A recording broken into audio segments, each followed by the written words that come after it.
What happens in the depths of your psyche when you deny your body what it most ardently desires? Sigmund Freud recognized over a century ago a fundamental truth. Sexual energy never simply disappears, it transforms. When we impose celibacy upon our bodies, our unconscious begins a fascinating, often disturbing choreography.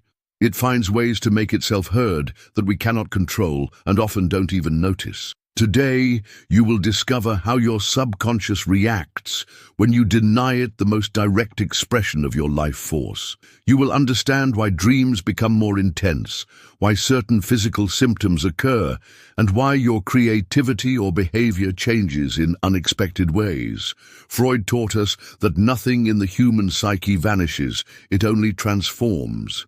The question is, are you ready to discover where your suppressed energy turns? If you wish to understand the hidden mechanisms of your psyche, subscribe to the channel and join us on this profound journey into your inner self. In the quiet moments between day and night, when reason loosens its watch, a truth reveals itself that Sigmund Freud recognized over a century ago. The human drive knows no rest. It can be suppressed, redirected, or sublimated, but it will never disappear. So what happens in the depths of our psyche when we consciously or unconsciously renounce sexual fulfillment? Freud understood libido not merely as sexual drive, but as fundamental life energy, a force that flows through our entire psychic apparatus and expresses itself whether we want it to or not. When this energy cannot find its natural path, the unconscious begins a complex detour that manifests in our behavior, our thoughts, and even in our bodies.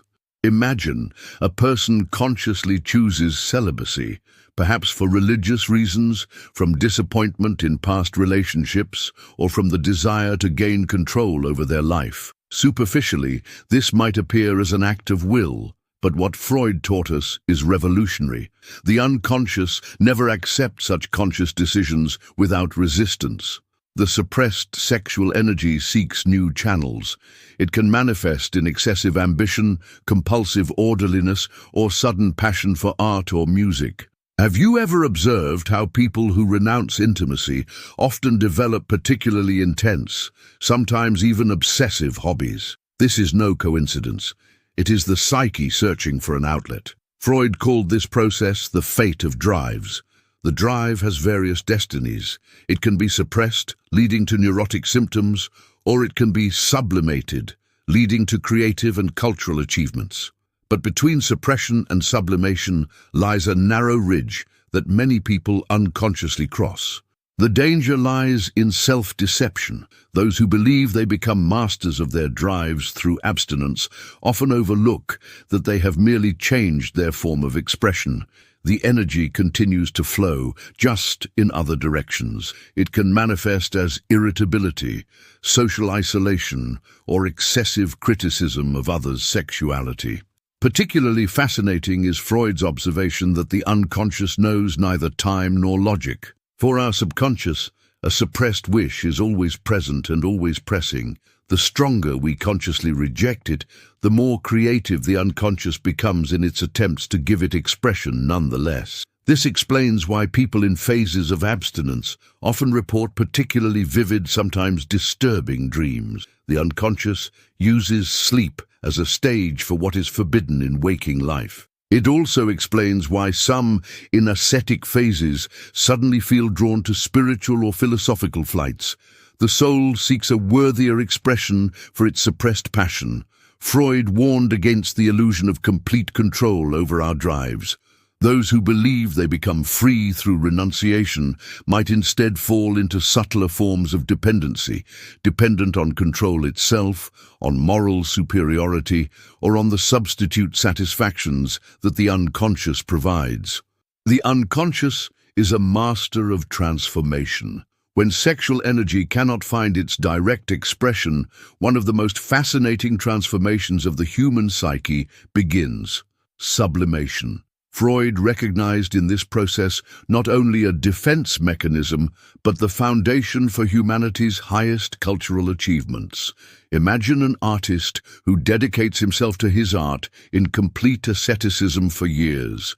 His paintings radiate an intensity and passion that deeply moves viewers. What they don't realize, every brushstroke carries the transformed energy of unfulfilled longings within it. The canvas becomes the lover, the creative process becomes ecstasy, the completed work becomes satisfaction. This is sublimation in its purest form, the conversion of sexual drive energy into culturally valuable activities. But Freud warned us, not every renunciation leads to creative peak performance. The boundary between healthy sublimation and neurotic repression is razor thin and often invisible. True sublimation presupposes partial satisfaction of the original drive. The artist, the scientist, the mystic, they all find in their activity a form of pleasure related to the sexual. They experience flow, devotion, the feeling of merging with their work. This parallel is no coincidence, but shows the common energetic source of both experiences. It becomes problematic when sublimation becomes too rigid, when it transforms into compulsiveness. Then a person might work 16 hours daily, not from passion, but from desperate need to numb an inner restlessness. Work becomes prison, not liberation. Freud also observed how suppressed sexuality manifests in interpersonal relationships.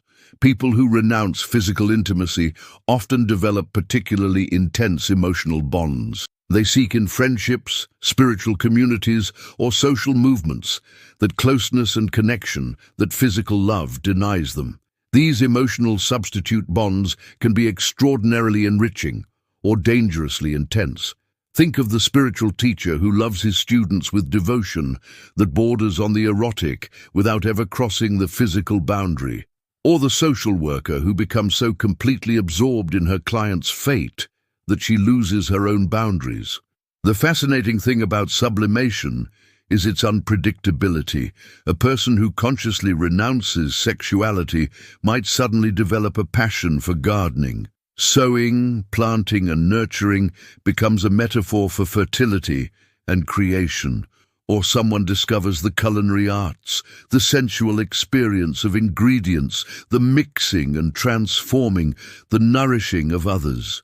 Freud also recognized the danger of pseudo-sublimation. Some people believe they have successfully redirected their sexual energy, while actually only relocating their symptoms. The workaholic who claims to find fulfillment in work, while simultaneously suffering from insomnia and psychosomatic complaints, has not sublimated his drive energy. He has pathologically displaced it. True sublimation is always accompanied by a certain lightness and joy. It doesn't feel like renunciation, but like enrichment. The sublimated drive finds an expression that enriches both the individual and society. False sublimation, however, leads to bitterness, to secret rage at life, and to the feeling of having missed something essential. The unconscious, however, cannot be permanently deceived. Sooner or later, the original drive energy makes itself known again, often at the most inappropriate moments and in the most unpredictable ways. When the conscious mind comes to rest and the censorship of the superego relaxes, the true dominion of the unconscious begins. In dreams, Freud taught us, the suppressed wishes speak their own unvarnished language. For people who consciously renounce sexual fulfillment, the nocturnal hours become a theater of forbidden longings. The fascinating thing about dreams during phases of abstinence is their often overwhelming intensity. The unconscious, held in check during the day, uses the night for a kind of rebellion. Dreams become more vivid, more emotional, and often more explicit than the conscious personality would ever allow. Freud recognized in dream analysis the royal road to the unconscious. Every dream, according to his revolutionary insight, is wish fulfillment, though a veiled one. The unconscious must be careful, even in dreams, not to frighten the dreamer and thereby wake them. Therefore it uses symbols, displacements and condensations to transmit its messages. A person who has lived celibately for months might not dream directly of sexual acts but of water, of wild rivers overflowing their banks, of dams breaking, of deep wells or bubbling springs. The unconscious speaks in metaphors about the dammed-up energy seeking an outlet. Or dreams become mystical experiences, visions of union with the divine, of dissolution into cosmic energies, of ecstasy and transcendence. What appears superficially spiritual can be the sublimated form of sexual longing. The unconscious is creative in its search for socially acceptable expressions of taboo wishes. Particularly revealing are recurring dreams during phases of abstinence. A man repeatedly dreams of missing important appointments, of doors closing before him, or of searching endlessly through corridors for something he cannot find. A woman dreams of withering flowers, empty houses, or children she will never have. These dreams speak a clear language about loss, longing, and unfulfilled potentials. The unconscious communicates what the conscious mind seeks to suppress, that renunciation has a price, that something essential is missing in life experience. Freud also observed the phenomenon of dream censorship in people in abstinence. The stricter the conscious morality, the more creative the unconscious becomes in disguising its messages. Dreams become more complex, more symbolic, and often more enigmatic. A religious person devoted to chastity might dream of angels, but these angels touch him in ways that are deeply sensual without being explicitly sexual. The intensity of dreams during abstinence can become so overwhelming that they begin to influence waking life. People report a peculiar fatigue during the day, not because they slept too little, but because their dreams were so emotionally charged that they wake exhausted. The unconscious works over time to compensate for what conscious life denies.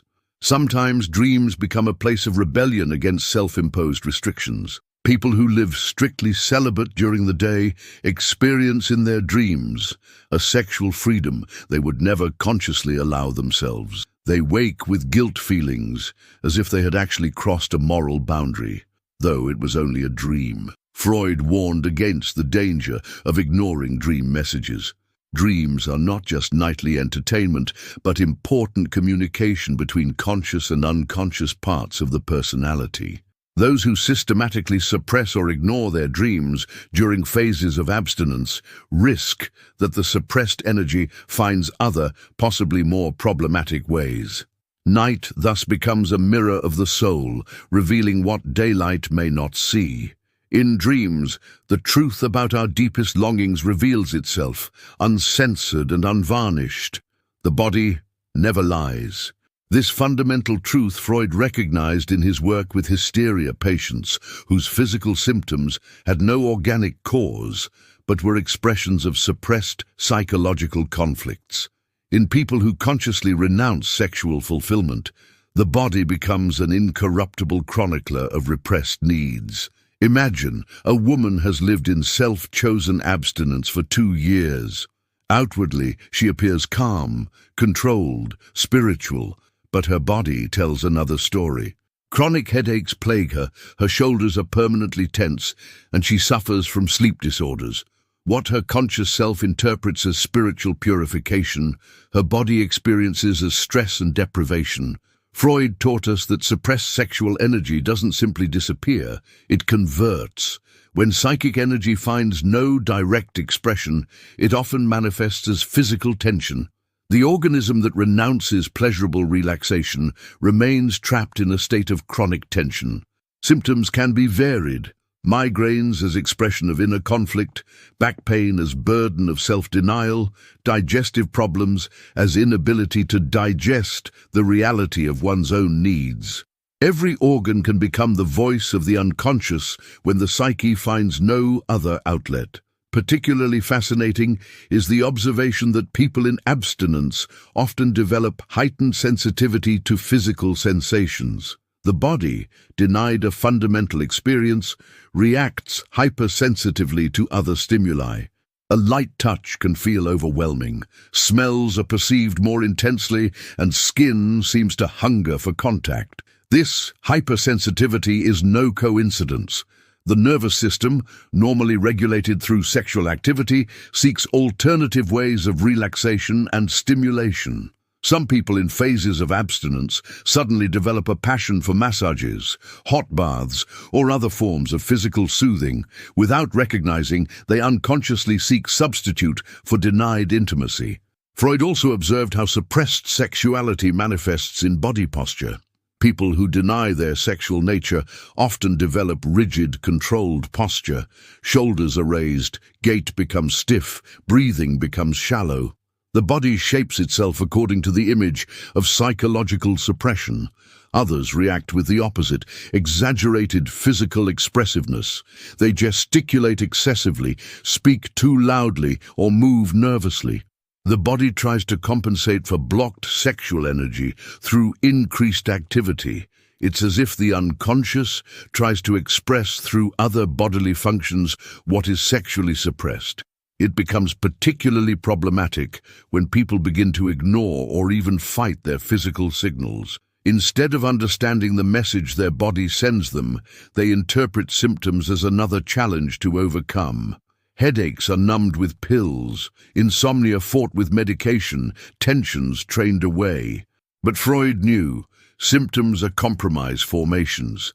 They arise when the psyche tries to resolve a conflict but finds no satisfactory solution. Migraine is not just pain, it's also unconscious refusal to think clearly about things that are too threatening. Back pain is not just physical, it forces rest and creates an excuse for withdrawal. The body thus becomes a complex communication system, constantly sending messages about the soul's condition. People in abstinence often report a feeling of alienation from their own body, as if it no longer belongs to them, or as if it conspires against them. This alienation is tragic because it reinforces the original problem. The more we work against our body, the louder its protests become. The more we ignore its signals, the more drastic its messages become. Why do people consciously choose abstinence? Behind this seemingly simple question hides a complex web of unconscious motives that Freud penetrated with sharp insight. The decision to renounce sexual fulfillment is rarely what it superficially appears to be, an act of spiritual purification or rational control. Often it's the desperate attempt to gain power over a life that feels uncontrollable. Imagine a person wounded in love, deeply and lastingly. The wound sits so deep that intimacy is only associated with pain. What could be more natural than deciding, never again will I make myself so vulnerable? Abstinence becomes a protective wall, armor against further injuries. But what begins as strength can become the subtlest form of self-punishment. Freud recognized that behind many ascetic decisions lies deep mistrust of one's own drives. People who experience their sexuality as threatening or uncontrollable sometimes choose the radical path of complete refusal. It's as if they tell their unconscious, "You won't get me in trouble again." But the unconscious cannot be silenced so easily. It often responds to control with increased resistance. The more rigorous the conscious suppression, the more creative the unconscious bypass strategies become. The person who believes to become free through renunciation can unexpectedly find themselves in even subtler dependencies. A particularly fascinating aspect is the unconscious use of abstinence as an instrument of power. In relationships, sexual refusal can become a form of control over the partner, over relationship dynamics, over emotional atmosphere. "I decide when and if" becomes a silent but powerful message. Freud also observed the phenomenon of moral superiority through renunciation. People living celibately sometimes develop a feeling of spiritual or ethical superiority over those who live out their sexual nature. This secret arrogance is often a compensation attempt for deeper feelings of inferiority or failure. The paradox lies in the fact that the attempt to gain control over drives often leads to even greater unfreedom. The person who must constantly think about what they deny themselves is not free from their drive. They are obsessively occupied with it. Abstinence becomes reverse fixation on the sexual. Some people also use sexual renunciation as a form of self-punishment for past sins or perceived transgressions. The unconscious knows refined ways to punish itself without the conscious ego knowing about it. Abstinence becomes penance that is never enough because the underlying guilt is unconscious and therefore unresolvable. Another unconscious motive is fear of one's own intensity. Some people are frightened by the power of their sexual feelings, by the possibility of losing control or becoming dependent on other people. Abstinence becomes an attempt to domesticate oneself, to tame the wild, unpredictable side of personality. Freud also recognized the role of identification in ascetic decisions. People sometimes orient themselves toward role models, religious leaders, spiritual teachers, or other respected figures who embody abstinence. Through imitation, they hope to also attain their wisdom, purity, or power, but what may be authentic in the role model often becomes pretense in imitation.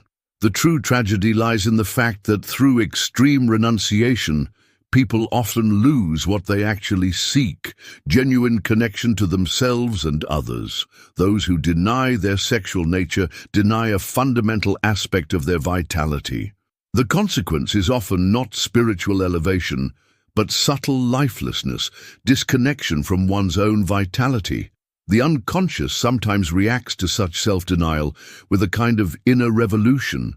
Sudden, uncontrollable outbreaks of suppressed energy are possible in the form of emotional crises, impulsive actions, or complete collapse of carefully constructed self-control. True wisdom lies not in blind acting out or rigorous suppression of our drives, but in conscious integration.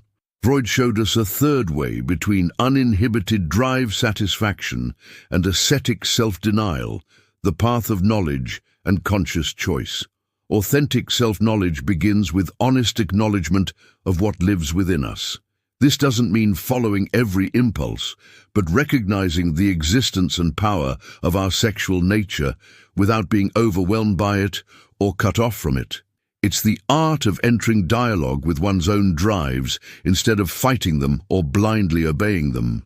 A person who attains true psychological maturity understands their sexual energy as an aspect of their life force that can be respected and wisely directed. They recognize that periods of renunciation can indeed be enriching, when they arise from conscious decision and not from fear or repression. The crucial difference lies in motivation. Healthy abstinence arises from a state of fullness, not from a feeling of lack.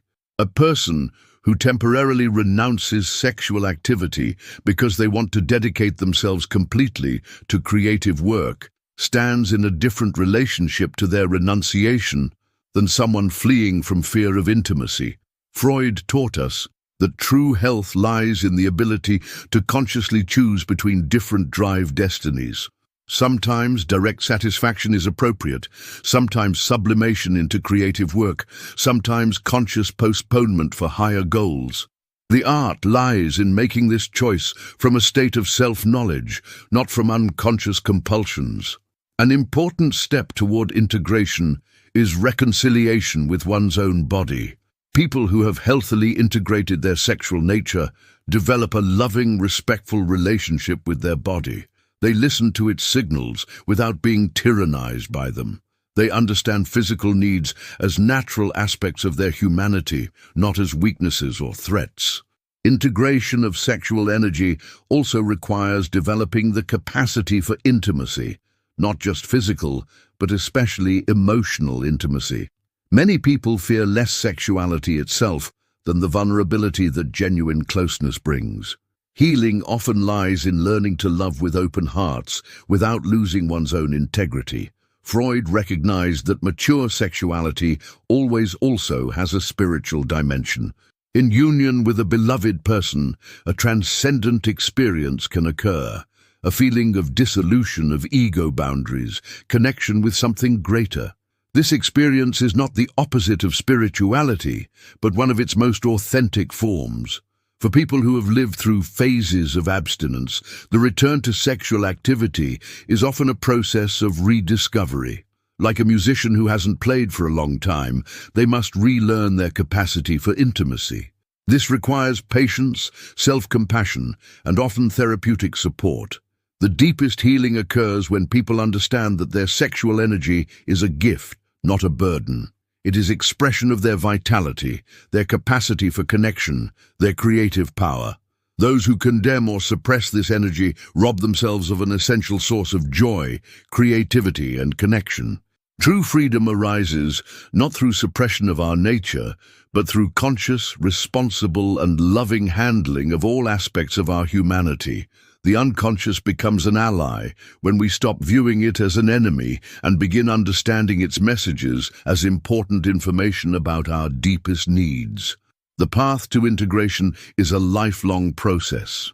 It requires courage for self-exploration, willingness to change, and wisdom to distinguish between authentic spiritual impulses and neurotic avoidance strategies. But the reward is a life of greater fullness, authenticity, and deep connection to oneself and others. What you have experienced today can fundamentally change your understanding of yourself. Freud showed us that nothing in the human psyche happens by chance.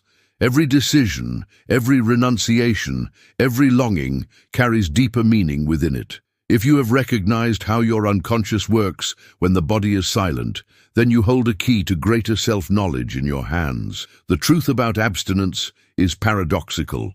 True freedom arises not through suppression, but through conscious integration of all aspects of our humanity. Your sexual energy is not your enemy.